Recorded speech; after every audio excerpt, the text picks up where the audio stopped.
Gene के कारण ही हम लोगों का चेहरा दिखाई देता है ना।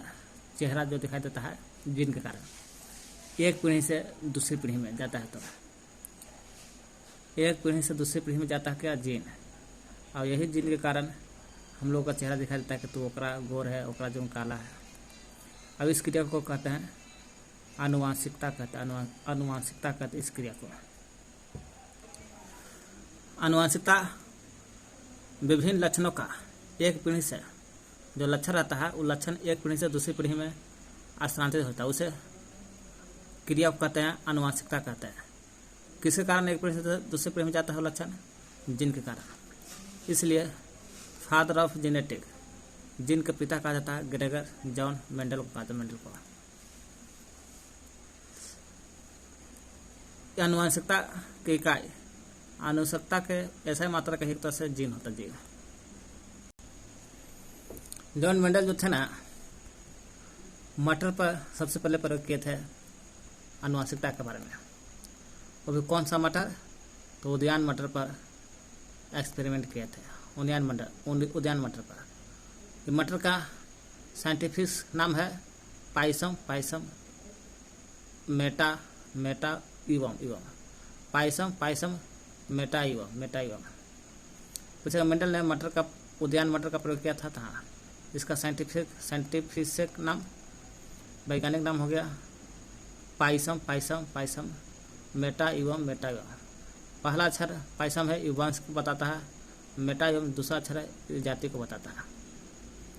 जब मटर लिया था मेंडल ने, एक्सपेरिमेंट किया था मटर पर, तो 7 जोड़ी बिरियासी मैंने विपरीत, 7 जोड़ी विपरीत मटर का प्रयोग किया था, है ना।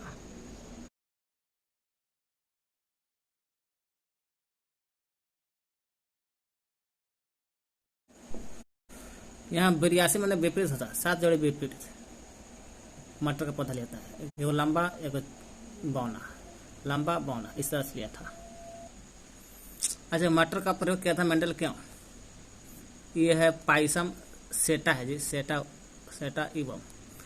क्योंकि मटर का प्रयोग किया था इसलिए, उद्यान मटर, क्योंकि साल में 1 वर्षीय है पौधा, इसलिए छोटा होता है, अब आसानी से उगाया जा सकता है।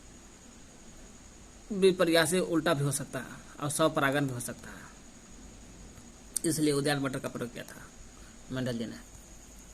संकरण प्रयोग के लिए मटर के पौधे का चुनाव क्यों किया था? क्योंकि संकरण प्रयोग में मटर का प्रयोग इसलिए किया था कि पादप का आकार छोटा होता है, मटर का आकार छोटा होता है, 1 वर्षीय होता है और बीजों की संख्या अधिक होता है। इससे भी आनुवंशिकता का पता चल सकता है, बीज की संख्या अधिक है। मटर द्विलिंगी पादप है, द्विलिंगी होने के कारण भी है, इसमें स्वपरागण भी पाया जाता है, द्विलिंगी भी और स्वपरागण। पुष्पों में पर परागण आसानी पूर्वक होता है, पुष्प में क्या होता है, पर परागण आसानी से हो जाता है। कई लक्षण विपरीत प्रभाव दर्शाता है, बहुत सारा लक्षण विपरीत प्रभाव भी दिखाता है, इसलिए मटर के पौधे का प्रयोग किया था कौन, मेंडल जी ने। पादप का आकार छोटा, 1 वर्षीय पादप, बीजों की संख्या अधिक, द्विलिंगी पादप स्वपरागण होता है। पुष्प में पर परागण आसानी पूर्वक होता है, कई लक्षण विपरीत प्रभाव भी देखने को मिलता है। मेंडल जी ने पादप के 7 जोड़ा जो लिया था, 7 जोड़ा यानी 14 को, 7 जोड़ा इस प्रकार है। पादप का लक्षण, पादप की लंबाई में देखा तो प्रभावी लक्षण लंबाई रहा, अप्रभावी में बौना रहा। लंबाई बड़का टी होता है, बड़का का वैल्यू रहा और बौना का वैल्यू नहीं रहा। पुष्प की स्थिति देखा गया, लंबाई में मतलब लंबाई बढ़ा ज़्यादा, बौना का नहीं बढ़ा। पुष्प की स्थिति देखे पादप में, फूल के बारे में, अच्छे रूप से और शीर्ष रूप से हुआ। प्रभावी अच्छे रूप से रहा और अप्रभावी में शीर्ष रूप से। पुष्प का रंग देखा गया, पुष्प का रंग बैंगनी रंग का रहा जब प्रभावी रूप से आया, और सफ़ेद अप्रभावित होगा, सफ़ेद बैंगनी हुआ प्रभावी। फली की आकृति कैसे दिखाई दिया फल का, तो फल जब प्रभावी रूप से फूली हुई दिखाई दिया, अप्रभावित पिचकी हुई। फली का रंग देखे, आकृति तो फूली हुई, पिचकी हुई। रंग देखा गया, रंग हरा होता है, हरा ग्रीन, बड़का जी पीला होता है, छोटका जी, और बड़का जी है तो प्रभावित हुआ।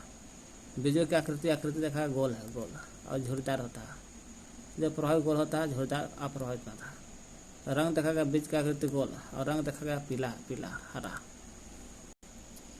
मेंडल ने क्या किया था? मेंडल ने शुरू में प्रारंभ में एक संकरण का प्रयोग किया था।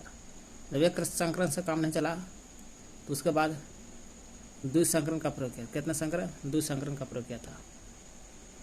एक संकरण से काम नहीं चला तो द्विसंकरण का प्रयोग किया। एक संकरण से काम नहीं चला तो द्विसंकरण, और द्विसंकरण से भी काम नहीं चला तो त्रिसंकरण का प्रयोग किया था। त्रिसंकरण मेंडल जी ने।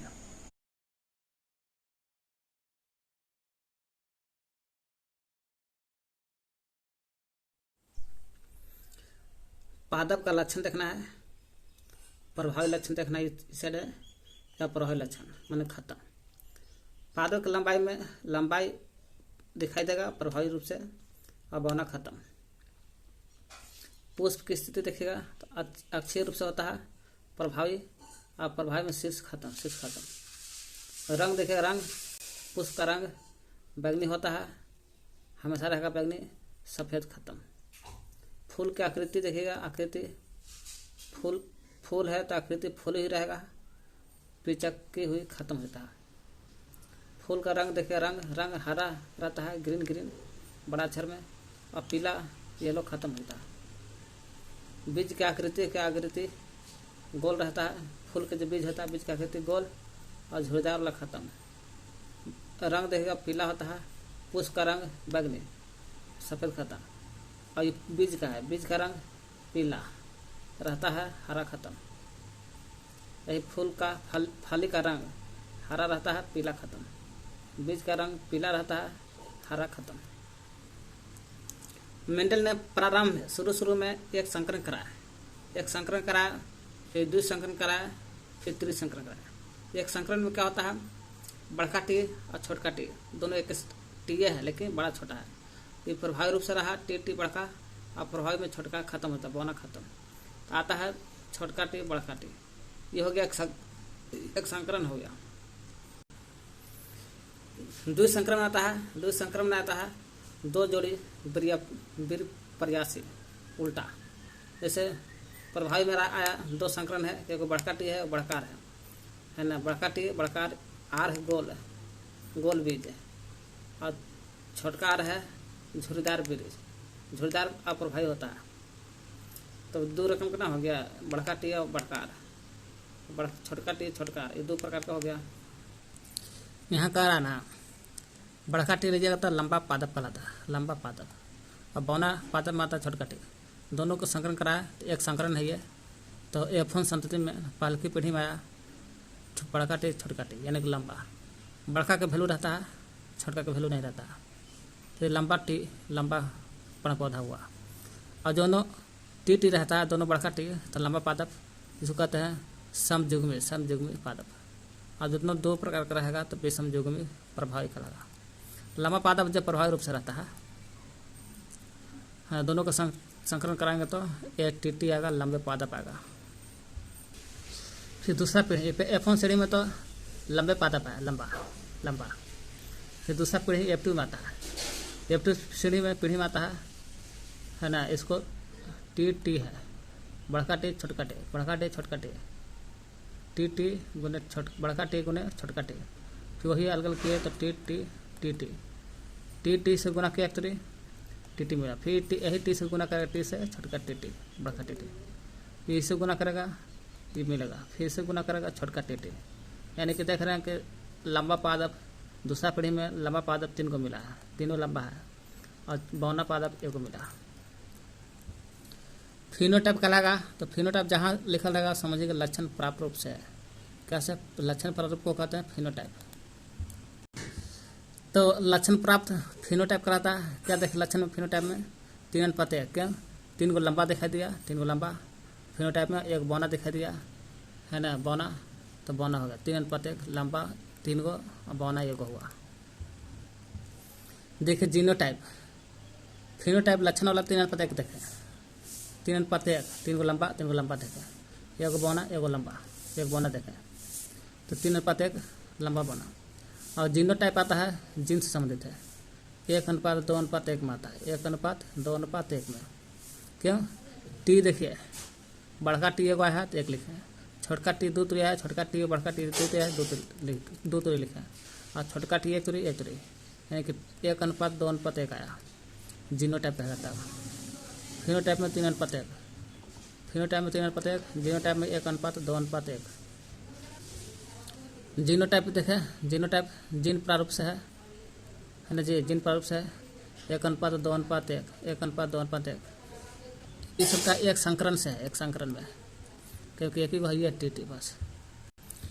तो जीनोटाइप देखें हम लोग 1:2:1, टी बड़का टी, फिर छोटका टी बड़का टी, फिर छोटका टी, 1:2:1। जीनोटाइप जीनस जीन्स संबंधित है। फिनोटाइप लक्षण से है 3:1, 3 गो लंबा 1 गो बौना, 3:1 हो गया फिनोटाइप।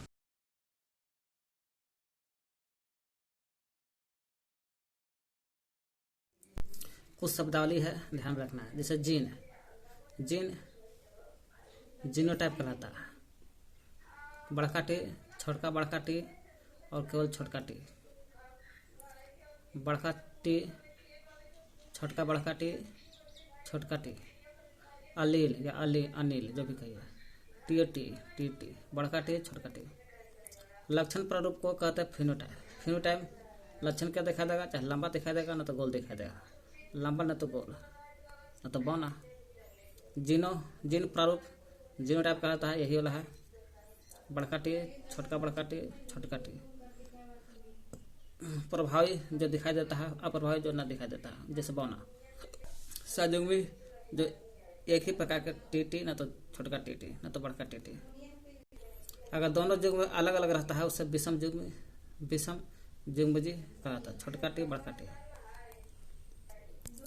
जीन क्या है? कारक जो किसी लक्षण को नियंत्रित करता है, लक्षण को नियंत्रित करता है, फिनोटाइप कहलाता है। और वही लक्षण को नियंत्रित करता है जीन। युग्म विकल्पी क्या है? युग्म विकल्पी मतलब कि एक बड़का टी और दोनों छोटका टी, यही युग्म विकल्पी है। और कहा एक लक्षण को नियंत्रित करने वाले जीन के विपर्यासी में उल्टा ना है, बड़का टी छोटका टी, स्वरूप को युग्म विकल्पी कहते हैं। लंबाई के लिए जीन के लिए युग्म विकल्पी टी और छोटका बड़का टी हो गया लंबा, छोटका टी बौना हो गया। सम युग्मजी तो दोनों जीन के दोनों युग्म विकल्पी समान हो। जीन के दोनों युग्म विकल्पी समान होता है तो सम युग्मी, और दोनों जीन के अलग अलग रहता है उसे कहते हैं विषम युग्मजी। लक्षण प्रारूप क्या है? लक्षण प्रारूप जो फिनोटाइप कहते हैं, किसी सजीव के बाह्य प्रतीत को, बाह्य मन का बाहरी चीज को देखते हैं, उसको कहते हैं लक्षण प्रारूप, जैसे फिनोटाइप कहलाता है। जीन प्रारूप जीनोटाइप कहलाता है। सजीव की आनुवंशिकता रचना को जीन प्रारूप कहते हैं। आनुवंशिक जो रचना होता है सजीव का, आनुवंशिक रचना, उसे जीन प्रारूप जीनोटाइप कहलाता है। प्रभावी लक्षण जो लक्षण F1 पीढ़ी में दिखाई देता है, F1 पीढ़ी में दिखाई देगा, प्रभावी लक्षण है। F1 जो लक्षण F1 पीढ़ी में दिखाई देता है प्रभाव, और F1 पीढ़ी में दिखाई नहीं देता है, स्वयं को अभिव्यक्त नहीं कर सकता, उसे कहता है अप्रभावी लक्षण। एक संकरण लक्षण, एक संकरण जिसमें एक लक्षण की असंगति का अध्ययन किया जाता है। एक संकरण मतलब का एगो विपर्यासी जोड़े का प्रयोग होता है, दूसरे संकरण में 2 गो विपर्यासी संकरण का प्रयोग होता है, जोड़े का प्रयोग होता है। द्विसंकरण का आता है डाई हाइब्रिड क्रॉस, जब 2 विपरीत अभिलक्षणों का अध्ययन करने के लिए संकरण कराया जाता है, इसे द्विसंकरण कहता है। 2 विपरीत अभिलक्षण का संकरण होता है, बड़का टी छोटका टी का द्विसंकरण हो गया। बड़का टी रहेगा ना, बड़का आर रहेगा जी, बड़का टी बड़का आर द्विसंकरण होगा। द्विसंकरण में 2 जोड़ी विपरीत तो रहबे करता है, 2 जोड़ी विपरीत। मेंडल ने गोल हरा बीज का संकरण पीले बीजों से कराया। गोल हरा जो होता है बीज, गोल हरा उसको पीला से कराता है। जैसे गोल जो होता है प्रभावी लक्षण रखलाता है, गोल प्रभावी, और हरा अप्रभावी। झुर्रीदार अप्रभावी, पीला प्रभावी रहता, पीला प्रभावित रहता। गोल रहेगा जो प्रभावी लक्षण है बड़का आर से रहता है, और आर छोटका है झुर्रीदारी अप्रभावी रहता है। बड़का वाई है तो जाहिर सी बात है ये प्रभावी होगा, पीला हो गया प्रभावी लक्षण, और छोटका वाई है तो हरी हरी अप्रभावी रहेगा। देखिए दो जोड़ी का मतलब क्या है, बड़का आर छोटका वाई। बड़का आर हो गया गोल गोल, वाई हो गया बड़का वाई हो गया पीला प्रभावी पीला, इसलिए बड़का आर छोटका वाई गोल पीला प्रभावी हो गया। छोटका आर छोटका वाई झुर्रीदार हरा अप्रभावी रहता है। यही दो संकरण हो गया। क्यों कि एगो आर एगो वाई दो प्रकट में हुआ था, दो संकरण कहलाया। तभी देखें हम लोग अभी आर वाई गोल पीला प्रभावी रूप से, बड़का आर बड़का वाई। अब प्रभावी में आता है झुर्रीदार हरा, छोटका आर छोटका वाई। इसको कैसे कराए, बड़का आर है छोटका बड़का वाई है गोल पीला, फिर उसी तरह से बड़का आर बड़का वाई, उसी तरह छोटका आर वाई छोटका आर वाई। इसको संकलन कराए पहला एक से तो इतना मिला आर वाई। इसको एक से कराए इतना, इसको एक से कराए इतना, इसको एक से कराए इतना, इसको एक से कराए इतना। इस सब में देखिए बड़का आर है गोल, बड़का वाई है पीला, बड़का आर गोल बड़का वाई पीला, बड़का आर गोल बड़का वाई पीला ये वाला मैंने पीला, बड़का आर गोल और आर से राउंड समझे राउंड बने गोल, छोटका बड़का वाई पीला। बड़का रहता बड़का का वैल्यू रहता है, इसलिए बड़का गोल पीला होता गोल पीला, इसलिए गोल पीला आ गया गोल पीला तो गोल पीला। बड़का के F1 पीढ़ी में क्या आ गया, F1 पीढ़ी में गोल पीला आ गया। देखिए अभी देखें हम लोग आर वाई गुने आर वाई, तो इसको में से सब छेड़ पार पर लिख देना है। आर एक तो लिखिए, आर वाई सब पार पर लिखिए ना, आर वाई आर छोटका वाई हो गया, आर वाई छोटका आर बड़का वाई, छोटका आर बड़का वाई, फिर छोटका आर छोटका वाई, छोटका आर छोटका वाई। फिर उसी तरह से यही चीज़ इधर भी लिख देना है, ये दोनों गुना कर देना है, ये दोनों गुना ऐसे कर देना है, ये गुना ऐसे, ये गुना ऐसे, ये गुना ऐसे, गुना कीजिएगा तो इससे प्राप्त होगा। तो बड़का रहेगा तो गोल का, बड़का का वैल्यू है बड़का आर है तो गोल राउंड वाई पीला, इसे कीजिएगा तो इसे करते करते यहाँ दिखाई देगा छोटका आर छोटका वाई, तो दोनों छोटका आर को झुर्रीदार बोलते हैं। बड़का आर रहता तो गोल रहता, छोटका आर है इसलिए झुर्रीदार, बड़का वाई रहता पीला, लेकिन यहाँ छोटका वाई है इसलिए हरा, झुर्रीदार हरा। यहाँ देखिए झुर्रीदार पीला कि बड़का वाई है पीला, और जिसमें बड़का आर नहीं है तो छोटका है, तो झुर्रीदार पीला लिख देना है। इस तरह से गोल पीला कई बार गिन लीजिए, 1 2 9 टोटल 9 होता है गोल पीला। गोल हरा देखेगा तो 3 को दिखाई देगा, तो गोल हरा देखेगा गोल हरा 3 को दिखाई देगा इसमें टोटल। जैसे उसी तरह से झुर्रीदार पीला देखेगा, झुर्रीदार पीला भी 3 को, झुर्रीदार हरा रहेगा तो 1 को, यानी कि 9 अनुपात 3 अनुपात 3 अनुपात 1 अनुपात में आता है। 2 संकरण रहेगा तब 2 संकरण में 9 3 3 1 9 3 3 1 9 3 3 1 आता है 2 संकरण में। यहाँ प्रकार है 46 गुणसूत्र होता है मानव में, मादा में भी 46 होता है और नर में पुरुष में भी होता है 46 को। 46 को और जोड़ा में 23 जोड़ा होता है। 46 में 44 प्लस 1 100, 44 इधर 1 से 1 2 को इधर, 44 तो 46 ना हो गया, और इधर भी 44 प्लस 1 100 2 को इधर, 44 तो 46 ना हो गया। 44 को लिख देते 22 जोड़ा और x को अलग अलग कर देते हैं, 22 जोड़ा प्लस x, फिर 22 जोड़ा 22 बाई 40 हो जाएगा, 22 जोड़ा प्लस 1 से रहेगा। इधर लड़का में देखते हैं 22 प्लस x, एक तो ले लीजिए 22 प्लस y, 22 बाई 40 हो जाएगा, 22 प्लस x 22 प्लस y। इसको ये दोनों संकलन कराएगा तो लड़का बच जाएगा, 22 22 44 हो जाएगा, अब x यहाँ तो x लड़के, फिर ये दोनों संकलन कराएगा तो 22 22 44 तो हो जाएगा, x प्लस y लड़का हो जाएगा। 46 गुणसूत्र 23 जोड़ा, 44 गुणसूत्र बराबर 22 पैर कहिए, और 2 गुणसूत्र यानी 1 पैर होता है, x x या x y रहेगा। ऑटोसोम होता है 22 पैर, सब में ऑटोसोम क्रोमोसोम कराता है। पूछेगा ऑटोसोम क्रोमोसोम 22 जोड़ा रहता है यानी 44 को। सेक्स क्रोमोसोम कितना होता है, सेक्स क्रोमोसोम 2 होता है, यानी कि 1 पैर कहिए या 2 गुणसूत्र कहिए।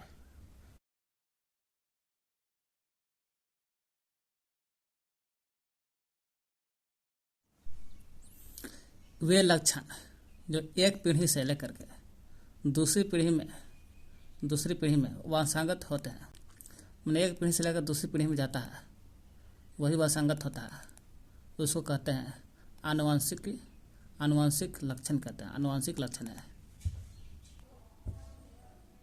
यहाँ कह रहा है मेंडल का जन्म किस देश में हुआ था? तो मेंडल का जन्म हुआ था आपको ऑस्ट्रिया में, ऑस्ट्रेलिया नहीं, ऑस्ट्रिया का जो राजकुमार था ना सराजवा, वही मेंडल का जन्म ऑस्ट्रिया में होता है। विज्ञान की वह शाखा जिसके अंतर्गत आनुवंशिक समानता और असमानता, आनुवंशिकी के समानता वही आनुवंशिकी के असमानता वही आनुवंशिकी के अवसंगति का अध्ययन किया जाता है, उसे कहते हैं आनुवंशिकी कहते हैं। आनुवंशिकी जो एक पीढ़ी से दूसरी पीढ़ी में लक्षण जाता है। आनुवंशिकी एक पीढ़ी से दूसरी पीढ़ी में जाता है, वही आनुवंशिकी शब्द कहेगा। शब्द का प्रयोग बैटसन ने किया था। शब्द लगा देगा ना आनुवंशिकी शब्द, तो बैटसन ने किया था। वही बैटसन ने सबसे पहले 1905 में आनुवंशिकी शब्द का प्रयोग किया था। तो आनुवंशिकी शब्द कहेगा तो 1905 में बैटसन ने किया था। बैटसन ने सर्वप्रथम 1905 में क्या किया था? 1905 में आनुवंशिकी शब्द का प्रयोग किया था। मेंडल जी ने आनुवंशिकता के प्रयोग के किस पेड़ का पौधा का प्रयोग किया था? मटर के पौधा का। सवाल है कि मटर के पौधे का वैज्ञानिक नाम। तो मटर के पौधा का जो वैज्ञानिक नाम है पाइसम अस्टाइवम है। पाइसम अस्टाइवम जो मटर के पौधे का वैज्ञानिक नाम है, लेकिन यही हिबिस्कुस कहेगा। हिबिस्कुस का है गुड़हल का वैज्ञानिक नाम है। गुड़हल के हिबिस्कुस। होमो सेपियंस कहेगा मानव के प्रजाति का नाम है। मटर का जो पौधा होता है किस प्रकार का होता है? तो एक वर्षीय होता है, यानी कि वार्षिक कहिए ये एक वर्षीय होता है। तब ना 7 जोड़ी लिया था मटर के पौधा का प्रयोग। तो मेंडल ने मटर के पौधे को कितने विपर्यासी लक्षण का अध्ययन किया था? तो विपर्यासी लक्षण कहेगा तो 7 जोड़े का प्रयोग किया था। मटर में जो होता है, मटर में बीजों का गोल आकार का होना या पीला रंग देना। गोल आकार और पीला रंग दोनों होते हैं। गोल आकार भी है और पीला रंग दोनों होते हैं। तो दोनों गोल भी दिखाई दिया, पीला भी दिखाई दिया, तो जाहिर सी बात है कि प्रभावी का लगा। जैसे गोल पीला, हरा झुरीदार। तो इधर से गोल आ गया, इधर से झुरीदार आ गया, तो गोल पीला हो गया, तो प्रभावी हो गया। कह रहा मटर में अप्रभावी लक्षण जहाँ कहेगा लंबा तना होना, तो भाई लंबा हो गया तो प्रभावी हो गया। प्रभावी झुरीदार बीज, हाँ ये अप्रभावी हो गया। गोल बीज कहेगा तो प्रभावी। अभी देखे गोल बीज के बारे में प्रभावी था। गोल बीज प्रभावी, लंबा तना प्रभावी, लेकिन झुरीदार बीज आता है तो अप्रभावी होता है। कह रहा है पादप का लंबापन प्रभावी लक्षण है। इसका प्रभावी लक्षण होगा क्या? कोई पेड़ पौधा है उसका लंबा हो रहा तो प्रभावी लक्षण, सही बात है। लंबा होगा तो प्रभावी होगा, लेकिन अप्रभावी लक्षण क्या होगा? तो अप्रभावी होगा तो झुरीदार होगा, और झुरीदार और बौनापन होगा, बौनापन। कह रहा है कौन से कारण मेंडल की सफलता के लिए सोचे गए हैं? तो मेंडल का जो सफलता हुआ था क्या कारण से? क्योंकि संतानों का गणनात्मक विश्लेषण प्रस्तुत किया था। संतान के पूरा गणना किया था और गणना करके उसका विश्लेषण माने एनालिसिस किया था संतान के। अपने संकरण का बड़का टी छोटका टी का संकरण कराता है, वही अपने संकरण में पहले केवल एक ही लक्षण को एक बार में लिया था। एक लक्षण एक ही बार में लिया था। पहला लक्षण दिया था, एक संकरण कहलाता है, उसमें एक ही लक्षण को एक बार लिया था। फिर वंशावली अभिलेख रखा था। वंशावली मतलब का पूरा रिकॉर्ड रखा था वंश के, यानी कि सब वंश। किसी जीव की जीनी संरचना कहलाती है। तो जीनी कोई भी जीव रहेगा ना, कोई भी जीव रहा है उसके जीन रहेगा तो वही जीन का संरचना कहलाती है। कोई भी जीव के जीन तो रहबे करेगा, जीन की संरचना कहलाती है एलीलोमार्फ। एलीलोमार्फ कहलाता मार्फ। देखना जी यहाँ लक्षण है, देख दूसरा क्वेश्चन है ठीक ना। विपरीत लक्षण के जोड़े को क्या कहते हैं? विपरीत जो लक्षण है ना इसके जोड़ों को कहते हैं विपरीत लक्षण। विपरीत लक्षण के जोड़ा को युग्म विकल्पी या एलीलोमार्फ कहते हैं। युग्म विकल्पी या एलीलोमार्फ। देखिए ये क्वेश्चन था, जीवों की जीनी संरचना कहना। कोई भी जीव है तो हाँ जीव है, जीव का जीन होता है वही जीन का संरचना कहलाती है। जीन का संरचना जीनोटाइप, जीन प्रारूपीय अनुपात यानी जीनोटाइप कहलाता है। फिनोटाइप लक्षण के प्रारूप को दिखाता है। एक संकरण के F2 पीढ़ी की बात हो रहा है। कौन सा पीढ़ी? F2 पीढ़ी में शुद्ध तथा शुद्ध के F2 पीढ़ी में किसका तो शुद्ध है तथा संकरण लक्षण के वाले पादपों का अनुपात पूछ रहा है। तो पहला पीढ़ी F1 पीढ़ी में आता है, इस तरह से लिखेंगे TTT, तो शुद्ध का हुआ नहीं है को, है ना। फिर शुद्ध आता है दूसरा पीढ़ी में TT, दोनों का संकलन कराएंगे इलाज में, तो TT से TT मिलेगा, T गुना T TT मिलेगा, T गुना T TT मिलेगा, T गुना T छोटे काटी मिलेगा। तो शुद्ध लंबा पौधा और शुद्ध बौना पौधा के बाद शुद्ध है ना कह रहा है, तो 2 को यहाँ 2 को यहाँ, 2 अनुपात 2 यानी कि 1 अनुपात 1 आंसर होगा। 1 अनुपात 1 आंसर मार देना।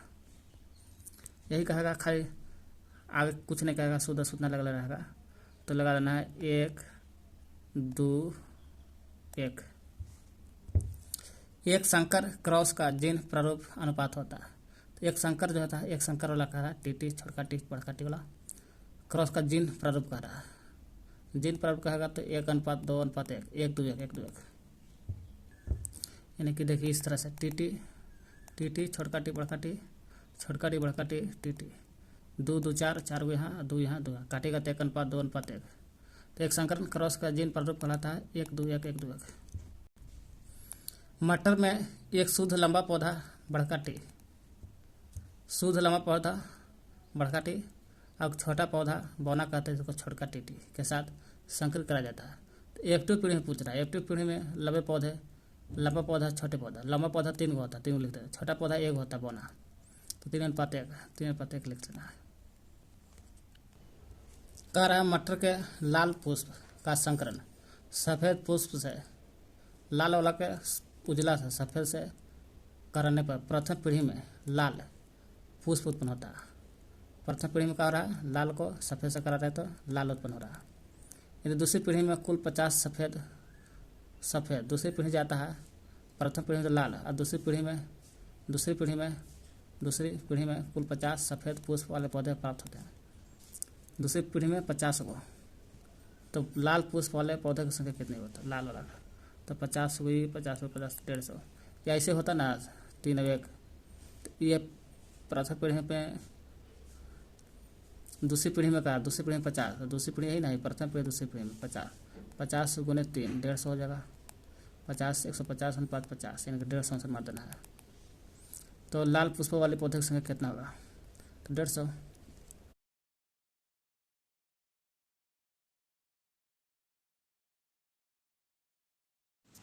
युग्मक बनते समय, युग्मक माने निषेचन जाइगोट, जब बनता उस समय जीन के जोड़े में से, जीन का जो जोड़ा रहता है उसमें से केवल एक जीन, जैगो जीन जोड़ा रहता है उसमें से एक जीन जाइगोट में यानी कि युग्मक में निषेचन में प्रवेश करता है। यह सिद्धांत क्या कहलाता है? यह सिद्धांत पृथक्करण के नियम का संचालन कराता है। युग्मक के बनते समय जीन के जोड़ा एगो, केवल एगो जीन युग्मक में प्रवेश करता है, दूसरा जीन में युग्मक में प्रवेश करता है, उसे कहते हैं पृथक्करण के नियम। और अगला क्वेश्चन है पृथक्करण के, जो देख लिए अभी हम लोग, पृथक्करण का नियम किसने दिया था? तो पृथक्करण का नियम कहेगा, पृथक्करण का नियम ग्रेगर जॉन मेंडल ने दिया था। ग्रेगर जॉन मेंडल ने पृथक्करण का नियम दिया था। पृथक्करण, यदि एक गोला पीला मटर के बीज के पौधों का हरा झुरीदार आर छोटका वाई मटर के बीज, गोला पीला बड़का वाई गोला पीला, हरा झुरीदार रहेगा छोटका वाई। तो ये गोला पीला मटर के बीज के पौधा को हरा झुर्रीदार वाले, गोला पीला वाला हरा झुर्रीदार वाले मटर के बीजों के पौधे के साथ संकरण करा जाता है। इसको साथ संकरण करा रहे हैं। तो F1 पीढ़ी में क्या उत्पन्न होगा? तो F1 पीढ़ी में गोला जब मिलेगा झुर्रीदार से तो गोला बनेगा, पीला मिलेगा हरा से तो पीले मिलेगा, यानी कि F1 पीढ़ी में वही पर रहता है बड़का वाला का वैल्यू, गोला पीला बनेगा, गोला पीला बनेगा, गोला पीला। केंद्र का निर्माण कहाँ होता है? तो केंद्र का निर्माण हमेशा होता है न्यूक्लियो प्रोटीन में न्यूक्लियो प्रोटीन में केंद्र का निर्माण होता है। ठीक है, केंद्रक तो न्यूक्लियो प्रोटीन में होता है, लेकिन गुणसूत्र किस पदार्थ से बने होते हैं? तो गुणसूत्र जो बना रहता है, गुणसूत्र DNA और प्रोटीन से बना रहता है। गुणसूत्र जो रहता है वो गुणसूत्र में DNA भी रहता है और प्रोटीन रहता है, दोनों मिलाकर बनता है DNA प्रोटीन से बनता है गुणसूत्र।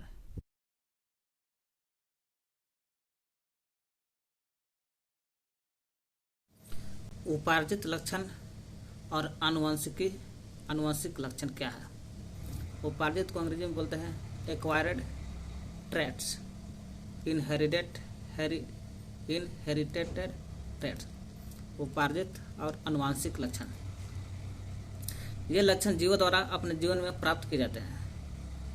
जीव द्वारा क्या होता है? अपने जीवन में प्राप्त होता है। जैसे क्रिकेट महेंद्र सिंह धोनी अपने जीवन में, महेंद्र सिंह धोनी का जीव है और जीवन में प्राप्त किया क्रिकेट, तो जरूरी नहीं कि अगला पीढ़ी क्रिकेटर बनेगा सब, तो जीवन में प्राप्त करता है उपार्जित। यह जीवों के वंशानुगत प्राप्त होता है। जैसे ऐश्वर्या राय के आँख आगने वाला पीढ़ी में भी बन सकता है, वैसे ही आँख। इसलिए ये लक्षण आनुवंशिक जो है आने वाले वंश में प्राप्त होता है।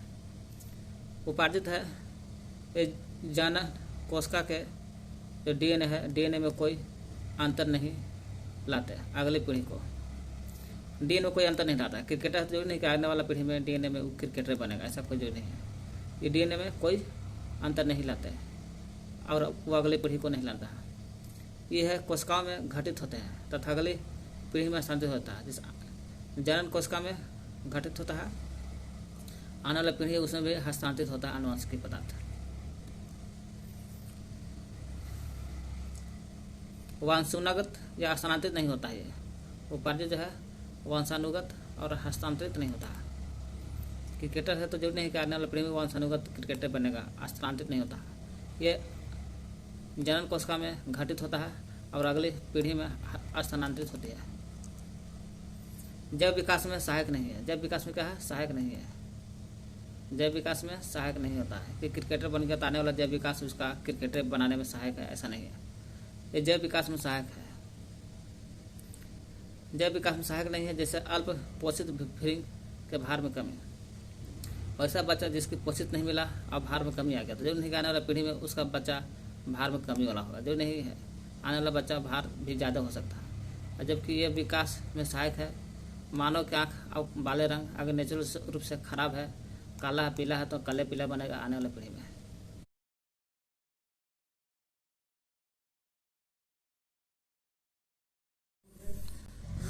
अंगों के संरचना के आधार पर समजात अंग और समान अंग। पहले समजात अंग देखते हैं।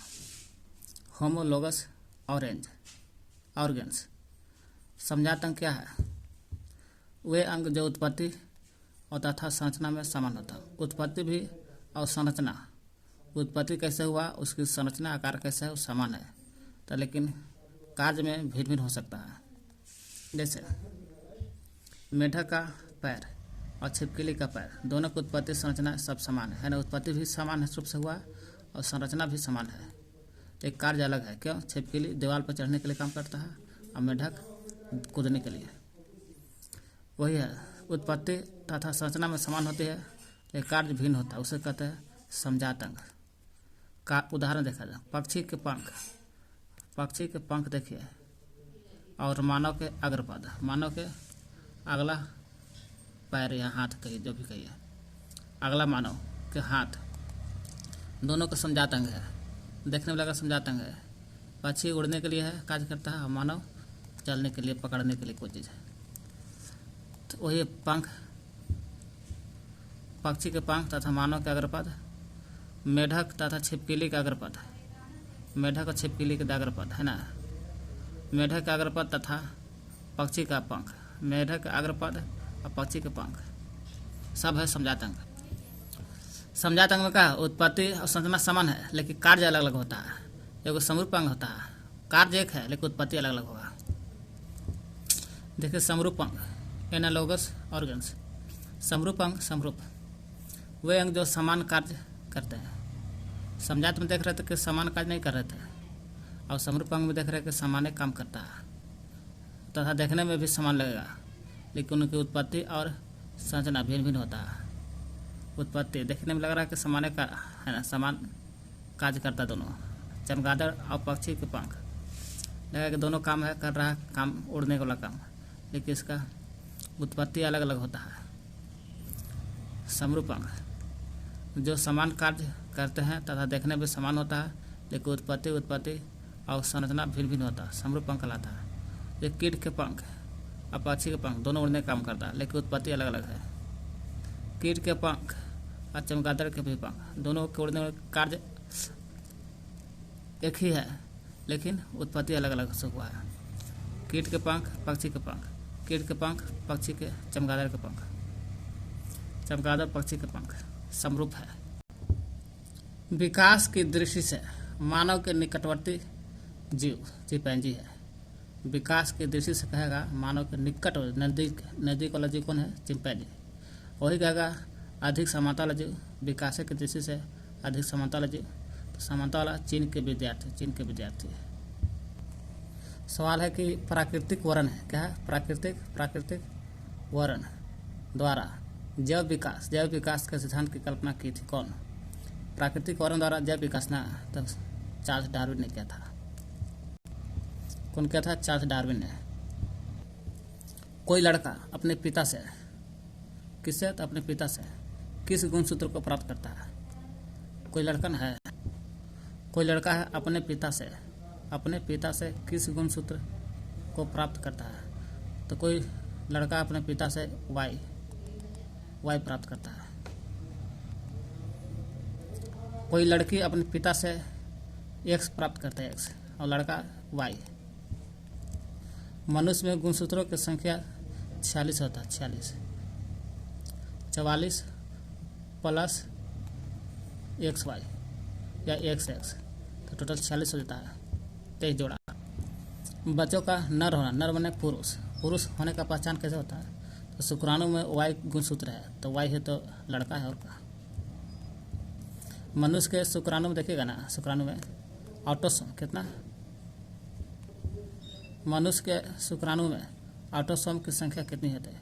ऑटोसोम कहेगा तो 44 होता है, 44 यानी कि 22 गो, और 2 गो होता है एक्स वाई। ऑटोसोम का दिया तो 4 से मारना है। तो ऑटोसोम की संख्या कितना होगा? शुक्राणु में ऑटोसोम की संख्या 44 और 2 इधर 46 टोटल होता है। 44 गो ऑटोसोम और 2 गो एक्स वाई होता है, या एक्स। मानव के नर में, नर की बात हो रहा है, ठीक ना, माने पुरुष में, महिला नहीं है, पुरुष है।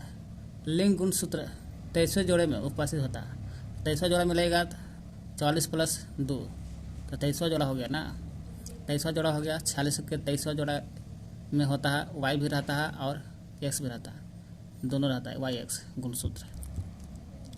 जीन किसका छोटा सा खंड होता है? तो जीन ने कह रहा है जीन किसका छोटा खंड होता है? जीन किसका छोटा सा खंड होता है? तो जीन किसका छोटा ना है, पूरा जीन है। जीन में जो छोटा है देख रहे हैं ना, किसका छोटा खंड है? तो डीएनए का होता है। किसका? डीएनए। यही जीन कहता है आने वाला पीढ़ी कैसा होगा। डीएनए का छोटा इकाई जीन है। जीवाश्म का समय कैसे निर्धारित किया था कि जीवाश्म का समय है? तो जीवाश्म का समय का पता हम लोग फॉसिल डेटिंग द्वारा, कार्बन डेटिंग द्वारा होता है, कार्बन से 14 द्वारा, या फॉसिल डेटिंग द्वारा जीवाश्म का पता करते हैं। विलुप्त स्पीसीज के अस्तित्व के बारे में किससे जाना जाता है? कोई विलुप्त स्पीसीज मतलब जाति खत्म हो गया, उसका अस्तित्व जानना है, कैसे जानेंगे? तो जीवाश्म के द्वारा जानेंगे।